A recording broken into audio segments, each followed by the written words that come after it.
A very good day to you. Welcome to Herman Manyora's channel. My name is Jadiel, Kabiro. It's always a pleasure to have you for this conversations that I say help us build this country even as we progress towards the 2022 presidential elections. Today I'm joined by two people. One, you know him so well, owner, founder of this channel, Herman Manyora. So welcome on this set once again. Thank you, Jad, and habari. What is wafasi wetu? Someone said, kumbe unajua Kiswahili. I'm also joined by one and only Kevin Nyaboke, all the way from Texas. Welcome to Kenya. Karibu sana to our show. Thank you. Today's conversation, though, is about the Constitution. Deputy President William Ruto said he's surprised that the people that fought for the Constitution, the people that fought for the 2010 Constitution right now want to amend it, and not just want to amend it illegally. Would you say this is what is happening in the country, even as we prepare for the verdict by the 7-bench Supreme Court on the BBI? You know, I don't understand these people. These people, it's difficult to understand them.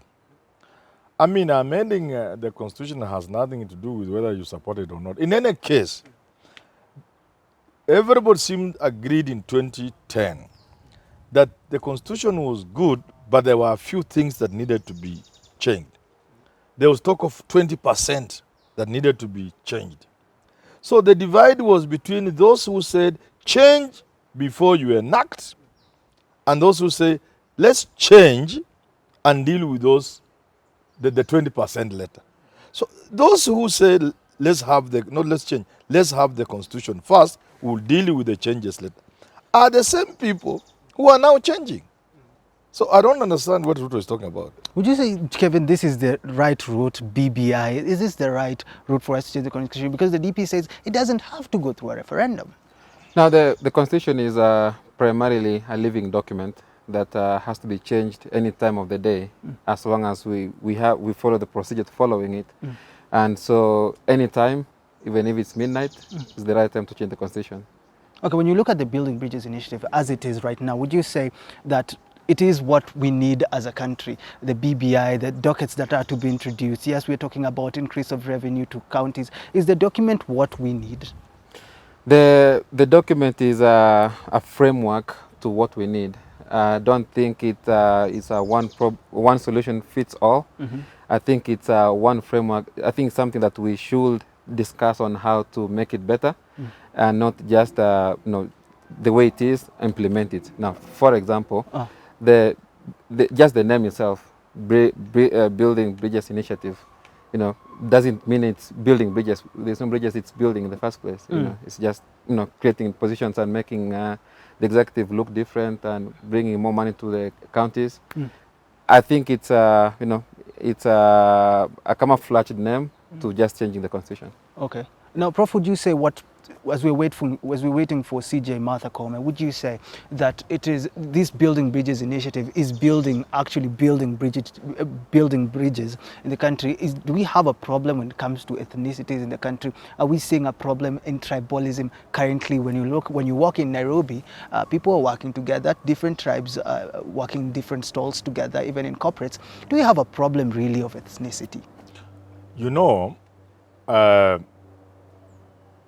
Kenya doesn't have the sort of ethnicity issues that you have in other places. Ours is unique. Kenyans love each other. They don't even know who is a Kikuyu and who is a Luya and a Luo and a Pokot. They don't care and they don't know. They live together. They intermarry. There are places where that can't happen. Our problem, however, is using tribe for political purposes, creating fears among different communities, using the stereotypes, demonizing others. So you are mobilizing using tribe, which it will be nothing wrong with it if you do not use it in a negative way. So we have used our ethnicity negatively, but only for political ends. It wouldn't even have mattered had it not been that this now is a cause of stagnation. Yeah, because we find ourselves in a situation where if we don't fix our politics, nothing else shall be fixed. So we must fix our politics first, and then everything else will come to fall in place. Now, part of fixing that politics would definitely land you on tribalism. So it is that important. But how different will things be once BBI is put in place? We have this docket, yes, but they say the situation on the ground is totally different from when we see a prime minister from a different region, a deputy prime minister from a different region. They're just them getting you dockets. see, people must understand BBI is like a strategy, is like is a tactical level. The strategy is to be contained within the handshake. And the bigger dream and the bigger vision of the handshake is to address the politics of this country, is to address what is it that has kept us away from progressing. Top on the list, of course, is politics.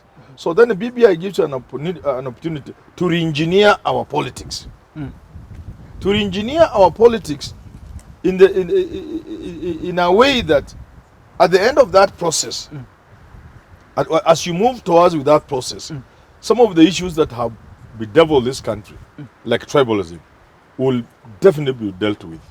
Yeah. Okay, when you look at it, Nyamboke, from an aerial view, because you're from the state, you're looking at what is happening in the country. When you listen to leaders from that side of Deputy President William Ruto saying this is just to give people positions, not to help Kenyans unify. When you look at it from that angle, would you say that that is true and there's something that needs to be put in the BBI that will be able to show that it's not just for those politicians?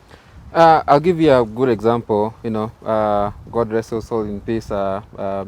John Michuki. He was a stellar politician, and he did a wonderful job in any docket that he was put in. He was a Kikuyu. Now, assume that we had the whole 100% of the cabinet was Kikuyu, of wonderful people like Michuki. We still wouldn't be happy, even if they are very well performing people. So at the end of the day, we want to see my tribe in the cabinet. Now, the solution to it with the BBI is, we're trying to create 5 positions on the executive. We want to have 2 prime ministers, 1 prime minister and 2 deputies, and I think we can kill the 2 birds with 1 stone. Let's make it a law that we don't run for president as 2 people, as a president and deputy. Have 5 people as a package. Like, you remember the 207 Pentagon. So instead of having just 1 person or 2 people running for the top seat, 5 people run as a set. So let's say Professor Manyora was to be the president, and you are to be the deputy president. I'm the prime minister, and we have 2 deputies. 5 of us running on the ticket. Yes, all of us in 1 ticket. Yes, as 1 ticket. Then let's say then the opposing ticket, those are 5 people. Now automatically, even if you don't put it in law, you are going to have 1 lawyer. You can't have 2 lawyers on the same ticket. Now you'll have 1 lawyer, you'll have 1 Kikuyu, 1 Pokot, 1 Turkana, 1 guy from the coast. You'll be fixing the ethnicity problem.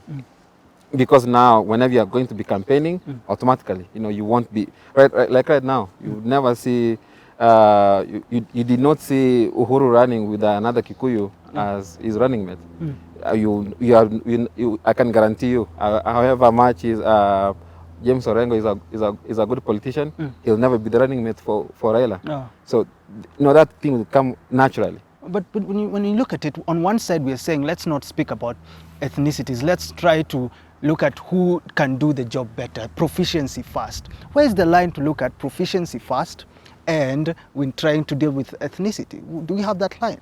I think you're raising a very good point. Like right now, Matiang'i, is highly rated as a very good performing minister. And now I can guarantee you, Matiang'i, even if he went to run in Turkana to be an MCA, he'll be elected. If Matiang'i went to run to be a senator in Coast, he'll have a chance. Unlike me, somebody will look at him more. So my point is, the proficiency part of it, we can't neglect it. Slowly we're getting to a point where we are realizing that, it's about who can do the job better. Now but that's going to come naturally over the time. It's not an overnight thing. Okay. Yeah. Prof, when you listen to what he's saying about 1 ticket for all of them. On this other side, you're saying the DP is just a spare wheel. he shouldn't have been in that ballot, because he's just there to show us that he can be presidential once something happens to the president. Now, when you look at that ticket that he's proposing, would you say it will create more harm having a DP, having all those guys in one ticket that can't be able to do anything they want because they're saying, look, we made this guy president? Yeah, he said that's a good idea, that it doesn't need to be law. I can confirm here that it works elsewhere at a lower level.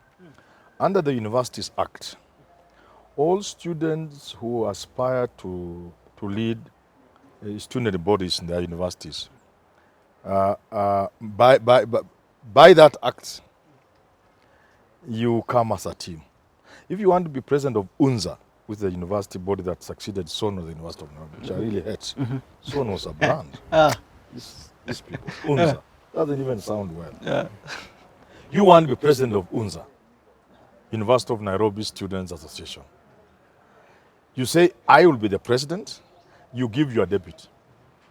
You give Secretary General. There are about 7 slots.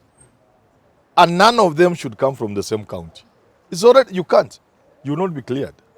None should come from the same county. They will even go as ahead as looking at the ethnicity. You may be saying, okay, so-and-so is from Busia, and this is a real case concerning a friend of mine, Bruno and his team. You may be saying you are coming, a young man, you are from Busia, and the other one is from, say, Moranga. But when they look at the ID, so though he's from Busia, he's a Kikuyu. So you have 2 Kikuyu. So they will look at those issues. Therefore, it can be done at the national level. We can have situations where we run, like he's saying, as a team, by law. You want to be president, who is your running mate? Where is your designated prime minister? In the event you won and had majority seats, and the deputies, you put them there before you are cleared. But when this lead to that situation I was asking you about, what we're saying with the president and the DP, Yes. it's not just the DP. Those are the things you need to deal with. You know, when you are coming up, you know, everything that brings a challenge, like the one of DP now, we need to relook at it. Of course, the first thing is we must agree there's a problem with this issue of the 2010 constitution, where you run with somebody and you have no control. You can't fire the DP. We need to look at it. Looking at it does not necessarily mean we go back to the old one. Looking at it simply means, in my thinking, engaging our brains. Okay? Not lazily saying, if it's not working, let's go back to the old. That's lazy. Let's say, now that the deputy president can be like Ruto, what do we do? And we start from there. Then we get answers. Then we put it in law. Okay. So Kevin, let me bring it back to you then. Sure. Do you think it will bring that confusion though that we're having with the DP? And what should we do if we go to that level which you recommend, having all of them in one ballot? What should we do if we get to this place where the deputy president is at with the president? I mean, the reason why we have the problem that we have right now is because the deputy president actually has no role. Oh. Basically, it's like a spare tire that is there that cannot be used unless one tire, you know, has a burst. Oh. So my recommendation is first with these five people, they all have specific roles in the constitution. Now, for example, I'll recommend that the president is our figure outside Kenya. So he's going to be in charge of our international relations and defense. And then he's going to be in charge of our security. So the president is actually only going to appoint 3 cabinet secretaries. You know, the ambassadors. Then he's going to appoint the minister for international relations or foreign affairs.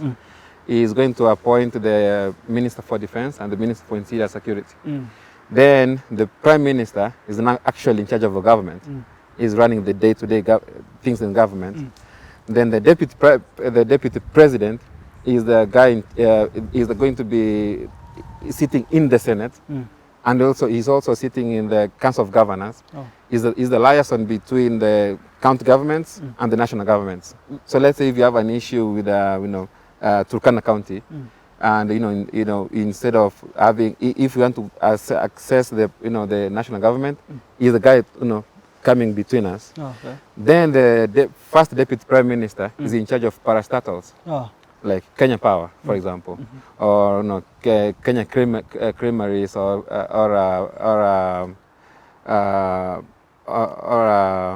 Any other KPLC Yes, parastatals? exactly. Yeah. So the first deputy prime minister is in charge of all the parastatals. Then you have another deputy prime minister who's actually the attorney general.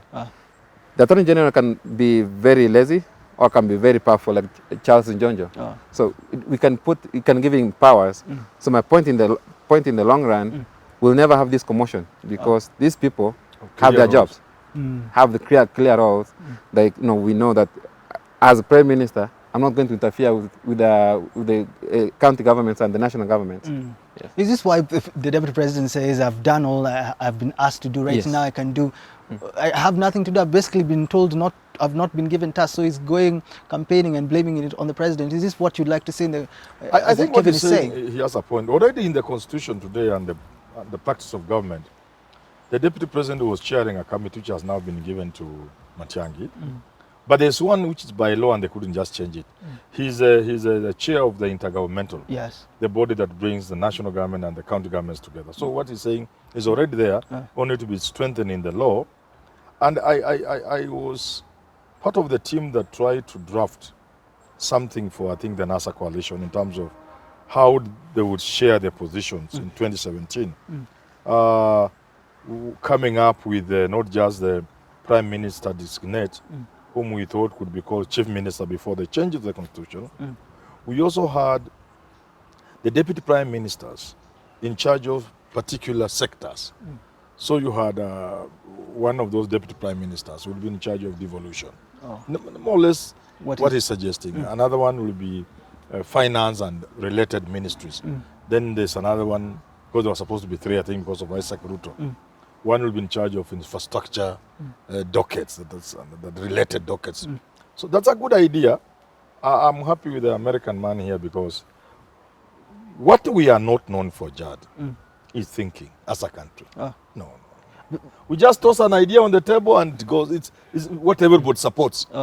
And we need to brainstorm over things. So does this mean even as the Supreme Court is looking at the Building Bridges Initiative, should they hold back a little bit and try to see amendments that can come into place, or is the BBI as it is perfect, Kevin?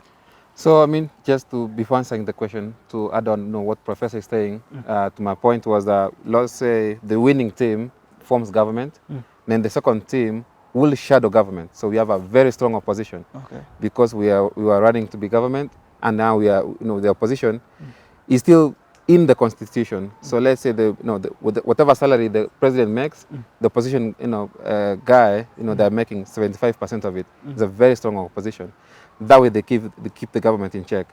And to answer your question about the BBI being as perfect as it is, I disagree.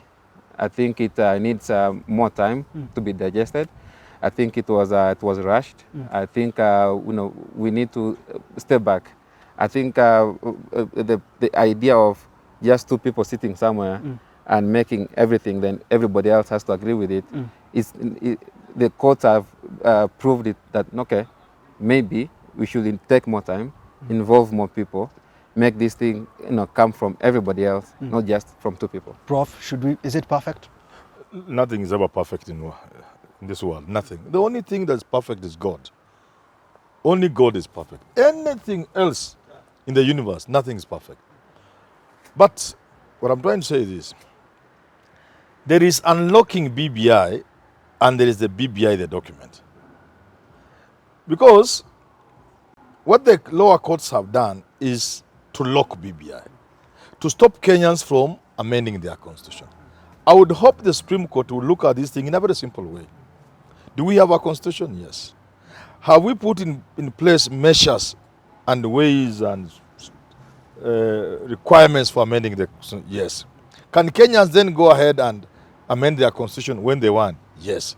So if the Supreme Court addresses that in that simple way, then it unlocks, allows the Kenyans to amend their constitution. Now, once that has been done, there will be no point in reintroducing the same bill to be voted for in a referendum. I will now agree with him. There is need to relook at the provisions within the BBI. Because within that BBI, there are very wonderful ideas. But the thing that is outstanding in that document is laziness. which we are not known for. We don't think. So you'd hope for more. Now we need to look at the document, but open this thing open the constitution of the Supreme Court. I hope will overturn the ruling of the appeal court and the lower court, the high court, so that Kenyans will still have the power to amend their constitution according to the provisions in that constitution until they are changed at some point. But the more important thing is, should we take this thing then as it is? The answer to me is no. We need to look at it. We need to fine tune it. We have people have talked, and what people have said cannot count for naught. There are things that we should actually look at. Okay. Yeah. Let's wind the conversation there. Thank you so much, Mike, for coming through. Kevin, for coming through all the way, speaking for those who are in diaspora. I hope you feel like you have been represented, but not, obviously, not for everyone. If you feel like you don't agree with either Kevin or Prof, leave a comment down below until we do have these conversations again. Thank you so much for tuning in. Have yourself a lovely rest of your day.